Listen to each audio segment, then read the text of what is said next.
ఈరోజు stock market report చూద్దాం guys. ఒడిదుడుకుల్లో స్వల్ప లాభాలు అంటే లాభాలే వచ్చాయన్నమాట. సెన్సెక్స్ వచ్చేసి 43 పాయింట్లు పైకి ఉంది, నిఫ్టీ వచ్చేసి 13 పాయింట్లు పైకి ఉంది. ఇక్కడ ఎఫ్ఐఐ కొనుగోలు వచ్చేసి రూపాయి 1975 కోట్లు, డిఐఐ విక్రయాలు వచ్చేసి 1290 కోట్లు అనమాట. రోజంతా ఒడిదుడుకుల మధ్య సాగిన ట్రేడింగ్లో దేశీయ సూచీలు స్వల్ప లాభాల్లో ముగిశాయి. భౌగోళిక రాజకీయ అనిశ్చితుల కారణంగా ముడి చమురు ధరలు పెరగడం సెంటిమెంట్కు దెబ్బతీసింది. డాలర్తో పోలిస్తే రూపాయి 13 పైసలు తగ్గి 95.3 వద్ద ముగిసింది. అంటే 95 రూపాయల 30 పైసలు ఉంది డాలర్ రేటు. బ్యారెల్ ముడి చమురు 5% లాభంతో $87 వద్ద ట్రేడ్ అవుతుంది. ఆసియా మార్కెట్ల లాభాల్లో ముగియగా ఐరోపా సూచీలు మిశ్రమంగా ట్రేడ్ అయ్యాయి. బీఎస్సీలోని నామోదిత కంపెనీల మార్కెట్ విలువ రూపాయి 83,000 కోట్లు పెరిగి రూపాయి 494.17 లక్షల కోట్లు అంటే 5.19 లక్షల కోట్ల డాలర్లకు చేరింది.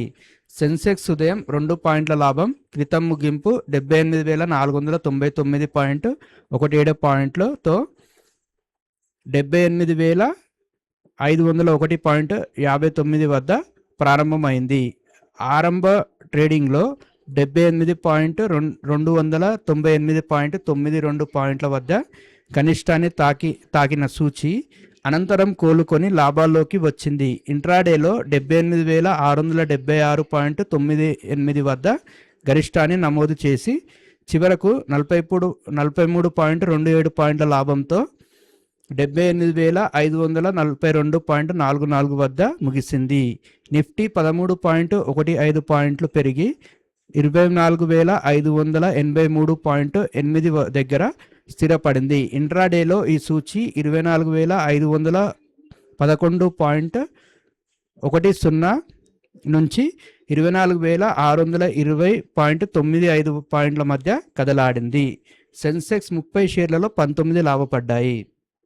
30 షేర్లలో 19 లాభపడ్డాయంట.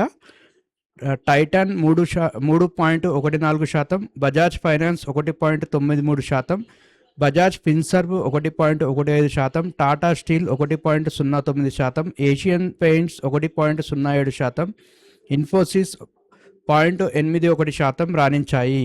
SBI 2.19%, Eternal 1.57%, NTPC 1.52%, ITC 1.23%, TCS 0.8% నష్టపోయాయి. ఇవి ఇప్పుడు చెప్పినవి నష్టపోయాయి అన్నమాట. అండ్ రంగాల వారి సూచీల్లో స్థిరాస్తి 1.6%, మన్నికైన వినిమయ వస్తువులు 1.21%, యంత్ర పరికరాలు 0.47%, మిశ్రమ పరిశ్రమలు 0.41%, ఫోకస్డ్ ఐటీ 0.34%, ఐటీ 0.22% పెరిగాయి. పిఎస్యు బ్యాంక్, హౌసింగ్ ఫైనాన్స్ పడ్డాయి. బీఎస్సీలో 2,304 షేర్లు నష్టపోగా 2,148 స్క్రిప్ట్లు లాభపడ్డాయి. జెన్ టెక్నాలజీస్ లిమిటెడ్కు భారత రక్షణ మంత్రిత్వ శాఖ నుంచి సిమ్యులేటర్ల సరఫరా నిమిత్తం రూపాయి 295 కోట్ల ఆర్డరు లభించింది. ఒక ఏడాదిలోగా ప్రాజెక్టును పూర్తి చేయాల్సి ఉంటుంది. ఇది జెన్ టెక్నాలజీస్ లిమిటెడ్కి సంబంధించింది. అండ్ లోతైన ఆఫ్షోర్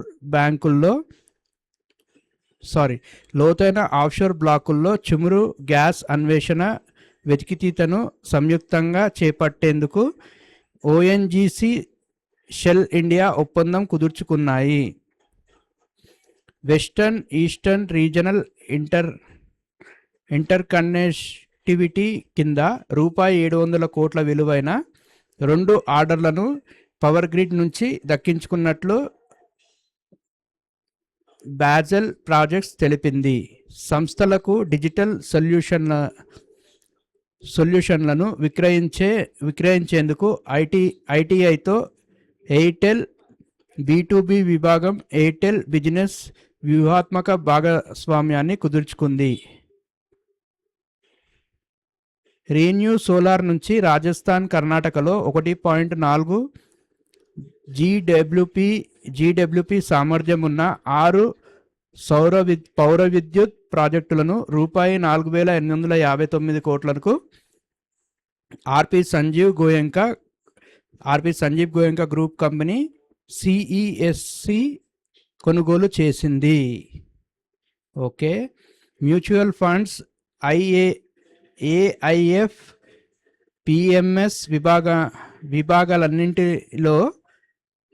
విభాగాలన్నింటిలో కలిపి కంపెనీ నిర్వహణలో మొత్తం ఆస్తుల విలువ ఆగస్టు నాటికి రూపాయి 2 లక్షల కోట్లు దాటినట్లు మోతీలాల్ ఓస్వాల్ అసెట్ మేనేజ్మెంట్ ప్రకటించింది.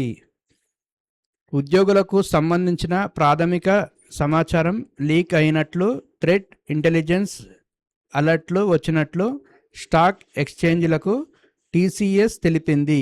డేటా లీక్ వల్ల తమ కస్టమర్ల డేటా క్లయింట్ సిస్టంలో, కంపెనీ ఆపరేషనల్ సిస్టంలపై ఎటువంటి ప్రభావం పడలేదని వెల్లడించింది. ఇది గైస్ ఇక్కడ స్టాక్ మార్కెట్ రిపోర్ట్ ఇక్కడ ఒకటి ఇచ్చారు. నిఫ్టీ 50 సూచీలో బీఎస్సీ అంట. నిఫ్టీ 50 సూచీలోకి అగ్రగామి స్టాక్ ఎక్స్చేంజ్ బీఎస్సీ చేరనుంది. ఐటీ సంస్థ విప్రోను బీఎస్సీ భర్తీ చేయనుంది. కొత్త మార్పులు సెప్టెంబర్ 30 నుంచి అమల్లోకి రానున్నాయి. సెప్టెంబర్ 30 నుంచి అమల్లోకి వస్తాయంట. చూద్దాం. ఇది గైస్ ఈరోజు స్టాక్ మార్కెట్ అప్డేట్.